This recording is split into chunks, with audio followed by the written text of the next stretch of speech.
Halo teman-teman aquascapers Indonesia dimanapun kalian berada. Sekarang kita punya topik baru yaitu panduan lengkap mengenai aquascape. Pada topik panduan lengkap aquascape ini akan dibagi menjadi beberapa episode yang membahas aspek lengkap aquascape mulai dari akuarium, filter, lampu, media tanam, pupuk cair, aditif lainnya, hardscape, dan lain sebagainya. Jangan lupa like, subscribe, dan share di semua sosial media kalian. Saksikan terus hanya di channel Aquajaya Aquariset.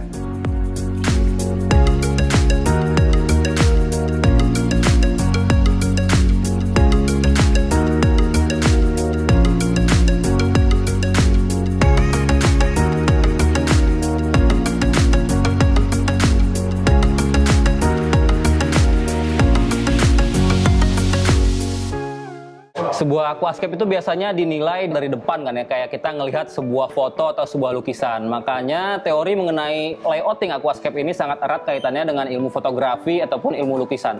Ada dua istilah yang sering kita dengar dalam dunia layout aquascape ya. Ada yang namanya focal point, ada juga yang namanya point of interest. Nah, nanti akan saya jelaskan berikutnya ya. Tapi sebelum itu saya akan mempromosikan sih, ngebantu promosiin usahanya videografer nih, kasihan dia. Tuh, ini ada pin ukuran 1 inch ya, Ra ya? Ya, 25 mm. Kalian bisa custom pin ini sesuai desain sendiri atau desain yang udah ada, mau bikin satuan, mau bikin ratusan bisa. Nama usahanya Pin Bros tuh. Nah, si Pin Bros ini nanti infonya akan bisa kalian baca pada deskripsi. Selain itu juga kalau kalian belanja di Aquajaya dengan nominal di atas 100.000, baik itu belanja langsung ke toko maupun lewat Tokopedia, akan mendapatkan satu pin ini gratis, terserah mau pilih yang mana. Syaratnya cuma ada 2. Yang pertama, kalian ingetin tuh Mbak kasirnya atau kalau di Tokopedia tulis catatan, Mbak jangan lupa bonusnya di atas 100.000 ya, di luar ongkir tapi. Dan selama persediaan masih ada. Oke, kita balik lagi ke tema kita kali ini yaitu layouting. Saya akan menjelaskan pertama tentang focal point. Focal point itu adalah suatu objek yang menjadi inti atau yang lebih menonjol dibandingkan dengan objek yang lainnya. Biasanya itu memiliki karakter khusus yang mempertegas suatu tema sehingga mata orang itu kalau melihat sebuah objek tersebut akan langsung terfokus. Bisa dikatakan yang sesuatu yang paling eye catchy lah atau eye magnet gitu ya. Oke, berikutnya istilah yang kedua yang sering kita dengar adalah point of interest atau center of interest. Point of interest ini adalah mind magnet. Kalau focal point tadi adalah eye magnet ya. Jadi sesuatu yang membuat penasaran sehingga kita ingin tahu lebih banyak terhadap objek tersebut. Jadi focal point itu tadi mempengaruhi mata, sedangkan point of interest ini mempengaruhi pikiran. Tapi masalahnya agar sesuatu objek atau suatu tema itu terlihat mengagumkan, si point of interest sama si focal point itu harus merupakan sebuah objek yang sama. Dengan kata lain, harus hanya ada satu area atau satu objek yang eye catchy tertentu yang membuat mata dan pikiran kita itu menjadi tertarik. Apabila objek focal point dan point of interest itu berbeda atau kita punya focal point lebih dari satu, maka mata dan pikiran kita itu tidak akan sinkron. Jadi kita akan bingung tuh sebenarnya apa sih yang paling menarik dari sebuah karya tersebut. Membingungkan lah, berbeda, janggal melihatnya. Lalu hal apa saja yang bisa menjadi focal point dari sebuah aquascape? Nah, contohnya itu ada beberapa ya. Yang pertama, batu atau kayu yang paling besar atau yang paling unik karakternya. Bisa juga tanaman yang paling besar atau yang paling beda sendiri warnanya. Bisa juga path atau celah atau jalan setapak yang biasa di antara dua batu tuh di style diorama, itu bisa juga dijadikan focal point. Bisa juga puncak gunung pada tema pegunungan ya, atau goa ya. Terus ada juga apalagi ya, pokoknya semua hal yang eye catching itu bisa kita jadikan sebagai focal point pada aquascape. Yang berbeda sendiri. Betul, yang berbeda sendiri, eye catching intinya ya. Untuk membuat sebuah layout aquascape yang dinamis dan tidak kaku dan tidak simetris, maka focal point tersebut tidak boleh diletakkan sembarangan. Nah, ada beberapa cara atau acuan agar focal point ataupun aquascape kita itu terlihat dinamis ya, tidak simetris atau tidak kaku. Yang pertama, ada aturan yang namanya rule of third. Kalau kalian pernah lihat di kamera digital atau mungkin di kamera handphone juga ada garis bantu itu. Sebenarnya guideline atau garis khayal yang membantu komposisi sebuah karya seni atau sebuah fotografi ataupun sebuah lukisan. Nah, guideline ini membagi sebuah frame menjadi 9 kotak sama besar dengan 2 garis horizontal dan 2 garis vertikal yang sama besar ya. Nah, rule of third itu ini ya tadi. Jadi membagi frame ini menjadi 9 kotak sama besar menggunakan 2 garis horizontal dan 2 garis vertikal ya. Nah, biasanya focal point itu diletakkan pada atau mendekati titik perpotongan antara 2 garis horizontal dan vertikal ini, baik di sini, di sini, di sini ataupun di sini. Jadi kalau kalian punya batu yang besar gitu ya, diletakkannya di sini atau di sini, atau punya objek yang menarik, misalnya ada tanaman yang warnanya merah gitu, taruhnya di sini, ini atau ini. Jadi di perpotongan antara 2 garis vertikal dan horizontal. Ada 2 buah foto. Sebenarnya ini adalah foto yang sama, dijepret menggunakan kamera yang sama dan dijepret pada saat waktu yang bersamaan juga. Hanya beda croppingnya. Kalau kalian lihat 2 foto ini, lebih enak dilihat yang sebelah mana? Pasti lebih enak, lebih dinamis dilihat foto yang sebelah kanan. Kenapa?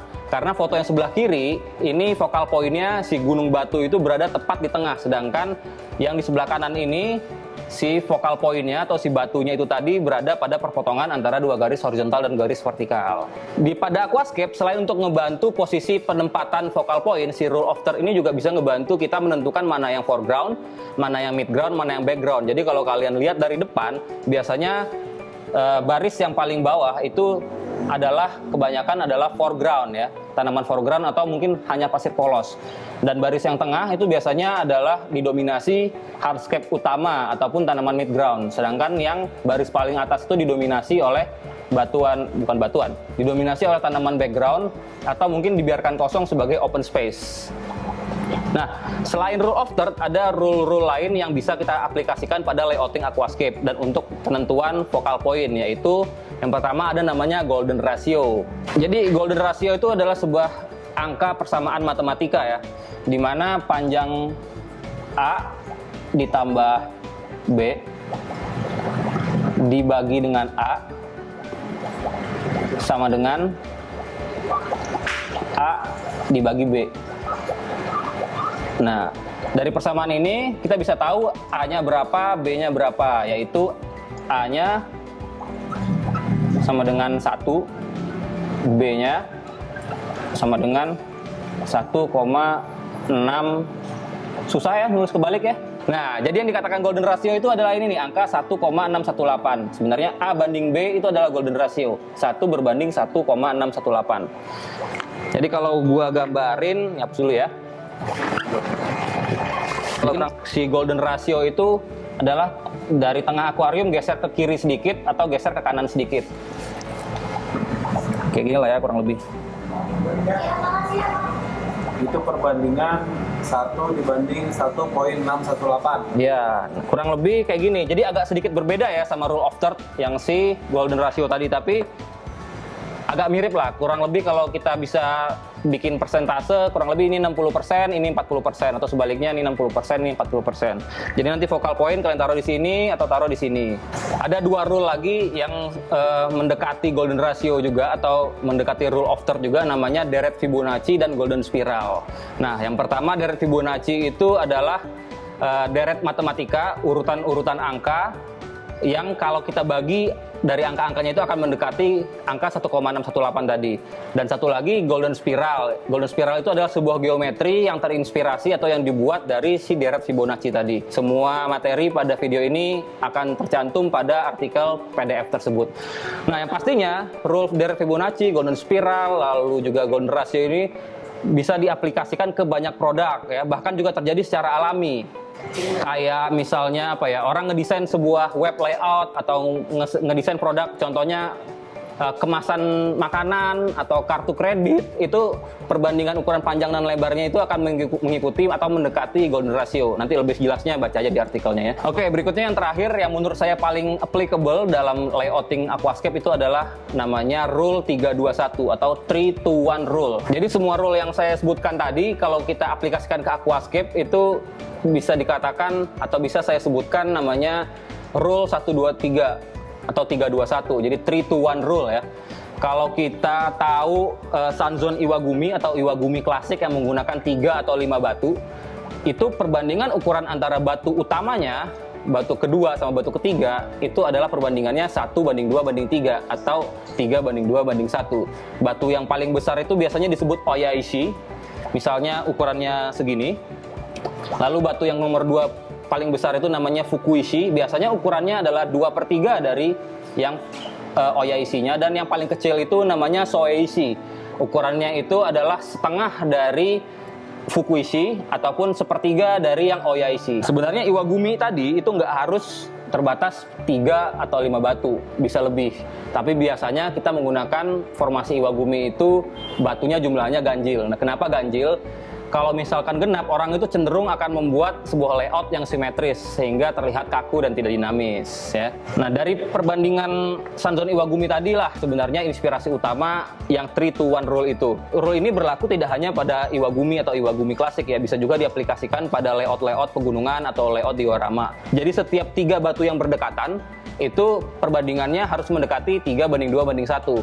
Lalu tiap 3 kumpulan batu yang berdekatan juga 3:2:1. Lebih jelasnya nanti di artikel ada gambarnya contohnya. Cuman ini secara garis besar, misalnya kita mau bikin tema pegunungan ya. Batu utamanya sebesar ini. Katakan ya. Lalu batu yang keduanya sebaiknya adalah ukurannya 2/3 dari batu utamanya.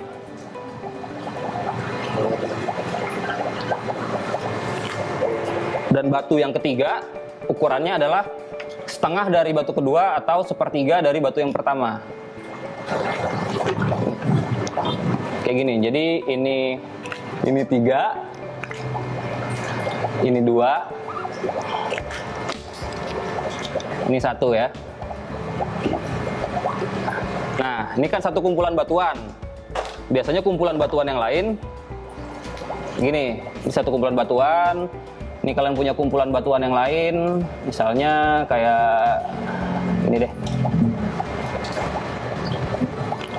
Jadi ini kumpulan pertama. Ini ukurannya 3, kumpulan pertama. Ini kumpulan kedua, ini 2. Ini kumpulan ketiga, ini 1. Gitu ya. Jadi 3-to-1 rule. Posisinya ya sebenarnya terserah gimana selera kalian. Cuman nah, ini yang lucunya. Sebenarnya aturan ini nggak saklek. Dan mungkin tidak applicable untuk semua orang. Apalagi buat orang-orang yang udah biasa setting, yang dari sananya udah jago, dia mungkin nggak tahu juga bahwa rule ini tuh eksis. Tapi ajaibnya, mata mereka itu ataupun jiwa seni mereka itu, pada saat mereka membuat sebuah karya, pasti 3 kumpulan batuan atau 3 batuan yang berdekatan ini, kalau tidak mendekati 3:2:1 ukurannya, mereka ngerasa ada yang aneh, pasti akan diubah gitu. Jadi memang ini secara alamiah, jiwa seni orang itu akan membuat perbandingan 3:2:1 karena itu yang paling dinamis menurut selera mata manusia. Tapi bukan volume batu ya, tapi yang terlihat dari depan gitu. Jadi kalau kalian lihat dari depan, luas dari batu ini, luasnya 3, ini 2, ini 1. Kumpulan ini 3, ini 2, ini 1. Teori ini atau rule 3-2-1 ini sangat ngebantu buat kalian yang baru memulai main aquascape, pengen ngelihat aquascape-nya atau membuat aquascape-nya terlihat agak lebih indah lah, agak sedikit lebih pro. Pakai rule ini sangat ngebantu sekali. Kalian bisa gambarkan rule of third-nya gimana, atau gambarkan focal point-nya posisinya di mana, lalu di layouting kira-kira mau digambar ataupun mau di sketch, itu bisa. Baru kalian aplikasikan, kalian cari hardscape-nya yang sesuai, baru kalian setting. Tapi ini bukan berlaku untuk hanya batu aja ya. Untuk main kayu ataupun main natural yang kombinasi batu dan kayu ini juga bisa dipakai. Yang terakhir, bukan terakhir sih, kedua terakhir yang saya akan bahas itu adalah shape. Kita hapus dulu ya. Jadi ada beberapa bentuk atau shape yang biasa kita buat di aquascape. Itu secara umum bisa saya bagi 4 lah. Yang pertama namanya U atau U atau V, bentuknya akan kayak gini kurang lebih. Kayak gambar gunung SD. Tapi jangan di tengah. Anak-anak SD biasanya gambar gunungnya celahnya di tengah ya. Ini karena udah belajar, taruhnya di focal point-nya di sini ya, atau di sini.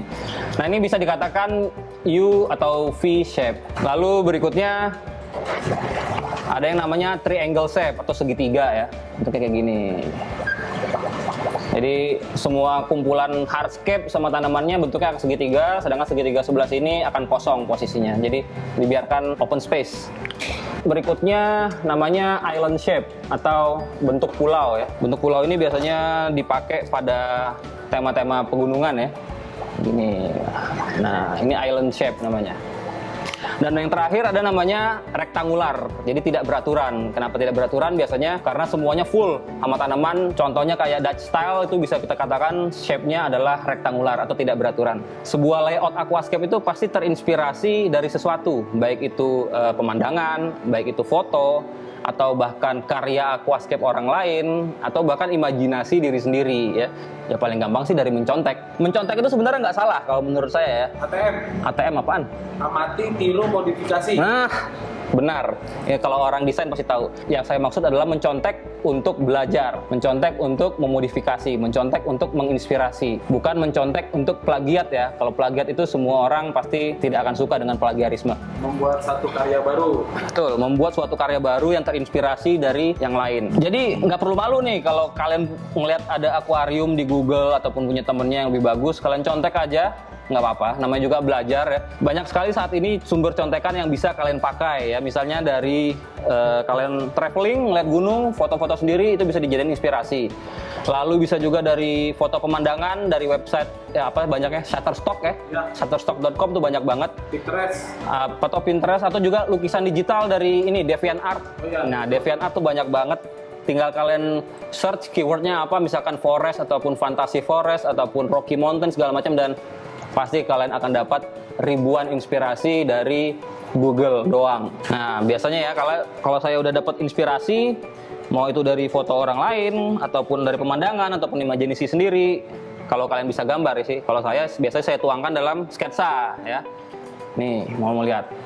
Saya gambarkan ukuran akuariumnya, lalu focal point-nya di mana, saya gambarkan sketsanya, baru setelahnya saya cari hardscape-nya yang sesuai ya. Ini sih dengan asumsi pakai Aquarium Gex 600 Slim. Kayaknya udah semua teori mengenai layouting. Pada episode berikutnya nanti kita akan praktekkan semua teori yang saya jelaskan tadi menggunakan sketsa yang saya tunjukkan tadi. Ya, semoga bisa mirip lah ya. Tadi itu rencananya stylenya agak sedikit riparium lah ya, jadi banyak tanaman yang keluar permukaan. Mungkin segitu dulu aja, sampai bertemu di episode selanjutnya. Oke.